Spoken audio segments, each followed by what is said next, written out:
je pense que cette interdiction à pénétrer sur le territoire israélien et palestinien ensuite, parce que la volonté de ces élus de gauche. Il faut croire qu'ils sont indésirables. C'était de se rendre dans les territoires palestiniens aussi pour voir de visu ce qui se passe. Mais on voit bien qu'il y a une volonté aujourd'hui d'Israël d'interdire à la fois aux journalistes, aux ONG, donc aux politiques, aux observateurs, de venir voir ce qui se passe. Tellement c'est une horreur ce qui se passe, qu'ils font tout pour éviter à ce qu'il y ait des témoignages, des rapports, des reportages sur la situation des Palestiniens aujourd'hui. C'est une honte, cette décision de refuser la délégation de parlementaires français en Israël et en Palestine. C'est une honte parce qu'ils sont invités par le consul général de France. Oui. Donc invités par le consul général de France, qui est une instance française. Mais là, encore une fois, la France ne dira rien.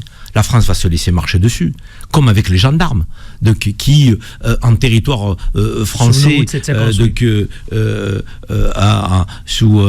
en Israël, et se sont fait piétiner, molester, maltraiter. J'ai pas entendu les voix des autorités françaises.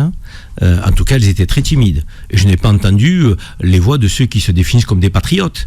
Lorsque les militaires français se sont fait maltraiter en Israël, molestés, mis à terre, quasiment piétinés, je n'ai pas entendu les patriotes d'extrême droite dire c'est un scandale, défendre nos gendarmes français, faire état de patriotisme, la main sur le cœur, comme ils le font si vite en d'autres situations contre certains pays.